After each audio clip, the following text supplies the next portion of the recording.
Gervonta Tank Davis is going to go hard, pause, on that Jake Paul fight. And with everything that Roach is saying, he's ready to come back and whoop some ass. Where I'm getting this information from, none of your damn business. Devin Haney is tired of being seen as a chump, while Brian Norman is seen as gritty. This is what I'm afraid of when it comes to this fight with Devin Haney, because I'm starting to suspect that Shakur Stevenson is the scariest person in the world next to Terrence Crawford. We're going to start with the opposite of him being on Demon Time. Check this out. Think we ever get to see that rematch? I doubt it. Like you said, he's retiring. I believe him. It's going to be hard to go fight Jake Paul when you were supposed to fight me and then come back to regular boxing and fight someone else. So I think he really is going to retire because, one, I think he's scared. And two, I just don't think he want to be made a mockery of. So he's scared. He can't come back to real boxing after fighting Jake Paul. He's going to be made a mockery of. One of you guys said you can call it a fake fight, but it has real consequences. Let him get knocked out by Jake. Let him get embarrassed by Jake. He can't come back. He'll be made a mockery of. He done took a knee, grease in the eye, had a draw with Roach, which everybody thinks Roach was robbed, and then made a mockery of by Jake Paul, a YouTuber. Which is why Gervonta Tank Davis is on Demon Time.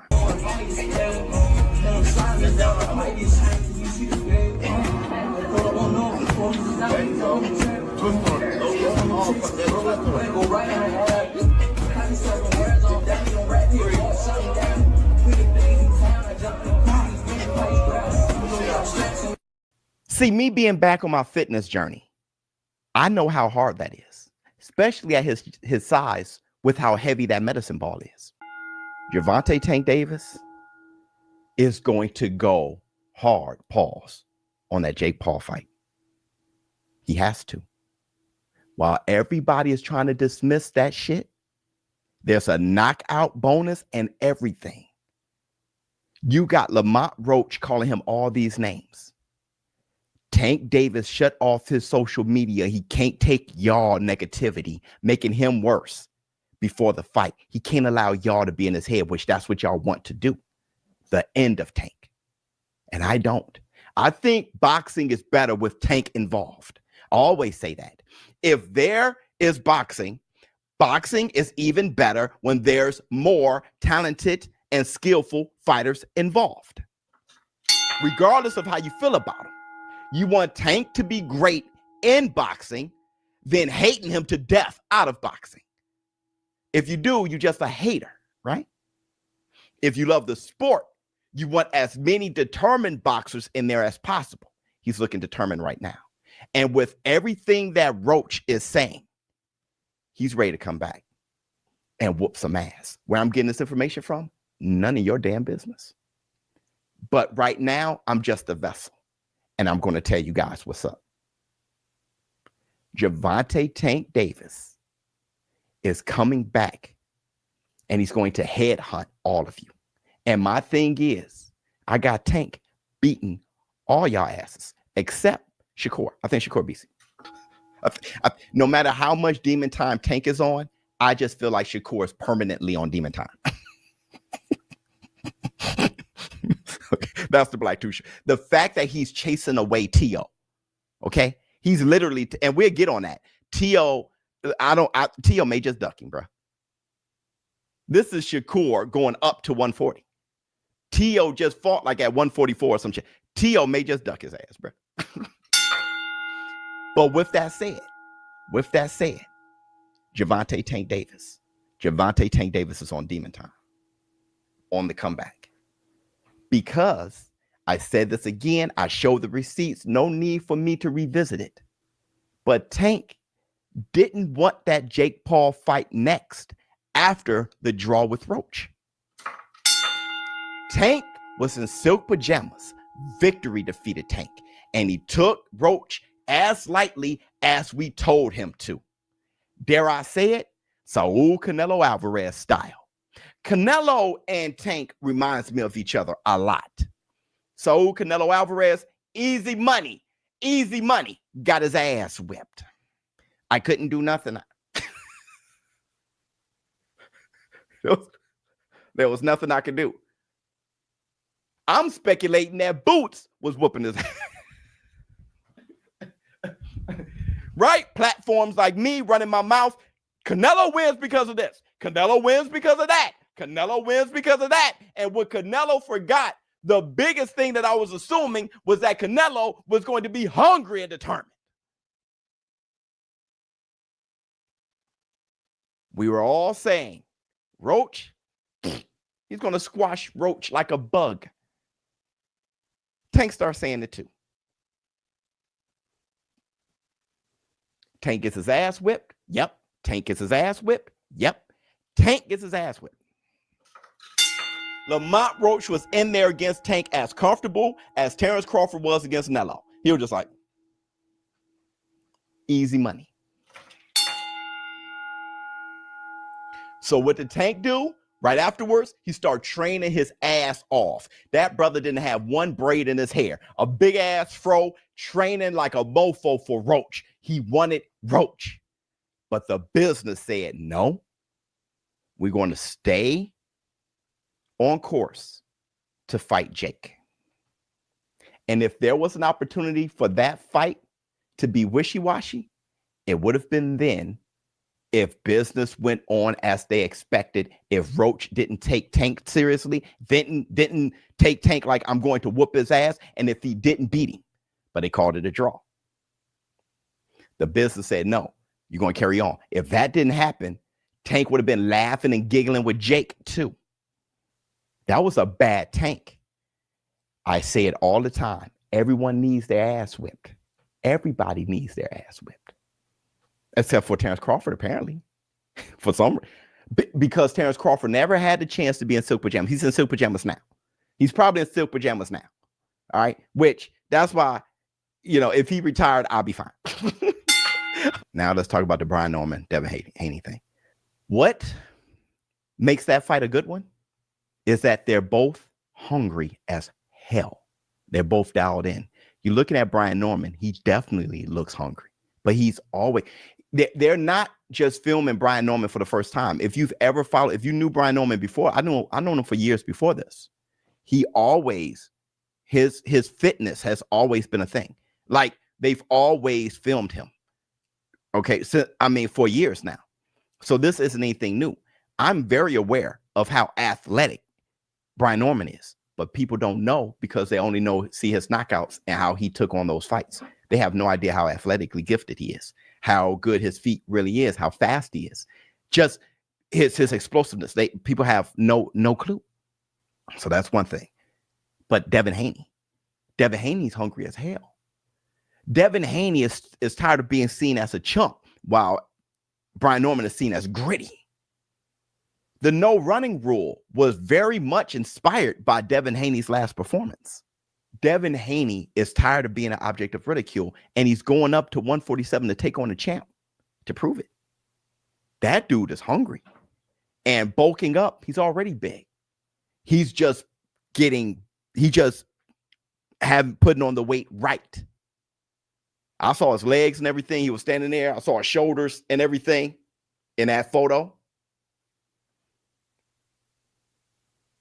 Devin Haney is dialed in, which is why Bill Haney is talking so much shit right now. He's looking at his son and he's like, that's the best I've seen. This is going, and plus he's healthier, right? Just being at 140. We all know he was just too big. He was super big at lightweight and shit like that. Now he's able to fight at more comfortably. They both hungry as shit and they don't like each other.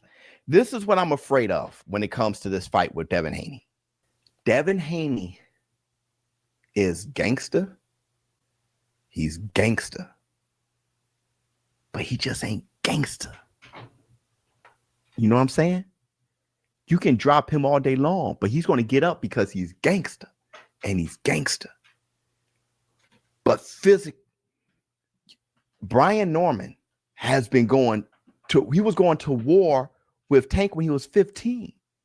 Going to war with Boots and going to war with Terrence Crawford. The guy is just, He is just a rough dude. He's a rough dude. Y'all would see the interview. He was just like, "You're soft." He called me soft in front of the world on my show, The Black Two Sugars. The guy is just rough, and he's rough. So when they start horsing around and getting rough, because it will, Brian will make it rough. He's going to box with him till he want to make it rough because Devin's going to be boxing too well. When that happened, Devin got to get rough too. And I'm not talking about sloppy, but I'm talking about the way Floyd Mayweather got rough with Sugar Shane Mosley. He got rough technically. Bam, bam, bam, bam. He was so good though. Because Floyd is rough, and he's tough. So, bam. I mean, he just, the shape he's in, never drank a drop of alcohol. He's just rough. So he was able to technically out-savage him. That's what Devin's going to have to be able to do. I'm not sure if he can. The only thing that will hurt Haney, when I just said that, just reminded me, is if Haney doesn't get sloppy enough. If his dad say, "Hey, keep your head and keep it," because that's what we do as parents. Bill loves Devin. He loves Devin, bro. I mean, we love our kid, but holy shit. Keep your head, we're parents. You ain't going, you need somebody to be like, "Hey, you got to turn the dragon on, whoop his ass." You need somebody to do that. He ain't going to be able to unleash the beast all the way when Brian Norman is Brian Norman Bates. He's going to come with a machete. The thing about Brian Norman is Brian Norman can do two things at the same time that can be very detrimental, and it also works out for him. Brian Norman would be willing to take 3 shots to make you feel good enough to throw 4 or 5 so he can rough you up. You get what I'm trying to say? He would take a few, bam, bam, and let you get your shit off so he could get closer so you can try to throw 3 or 4 or 5, and then he counter those. Now he's boxing. But he'll roughhouse to box because he can always rely on him being rough. He can rely on it. He had the doghouse rules with Tank at 15. He found out how tough he is. So at the end of the day, when everything strips apart, he can rely on that foundation. But that can hurt him. It can also kind of help him because Devin ain't known as a great puncher. And he's coming up. So he can feel safe doing what he always does against natural welterweights. This is rough. This is rough. Devin training with Troy Isley. He gonna be ready. Probably. But I was the idiot that said Canelo's training with Boots is over. Oh, I can't do that no more. On the biggest stage, there he is. I sat there. It's done. Ah! Man, only thing that was done was Nello.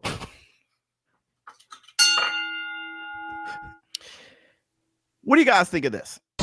Man, what kind of bitch shit is that? I'm gonna tell you like this, bro. Like, you either gonna fight me because you say you gonna beat me, or you don't fight me at all, you punk bitch. Like, how you gonna go and talk about all this madness about me, and how you gonna box me and beat the bricks off of me? Bro, man, I fought Lomachenko for $1.3 million. Whoop that ass. Yeah, same goes and applies for Josh Taylor. Whoop that ass. Same applies for Richard Coleman, IBF world champion for $800K. Whoop that ass. What are you talking about, yo? Talking about sending a contract with the right numbers. Shut that shit up, man. You just a pussy. Let me preface what I'm going to say. That just looked like a deviation, bro. It looks like, I don't think anybody's going to, no one cares. No one's going to fall. What happened with you and Shakur, bro? That really, that's all. Point blank, period. Because I'm starting to suspect that Shakur Stevenson is the scariest person in the world next to Terrence Crawford. And that's diabolical because he's supposed to have the weakest hands, can't punch through a wet paper bag. What What's going on here? I call Shakur a duck versus Tank. But at the same time, he's the only one who's talking about fighting Tank. Tank's talking about not fighting him. All the reasons, hey, you ain't do this, you ain't do that. Why? What have you done? And Shakur's like, shut up, let's just fight. Shakur tried to fight Pitbull. Pitbull literally openly ducked him. Shakur tried to fight Frank Martin. Frank Martin chose Tank over Shakur. That'd be a better loss. Shakur tried to fight Williams Zepeda forever. Now you see why Williams Zepeda didn't want that smoke. Or Oscar De La Hoya didn't want Williams Zepeda to have that smoke.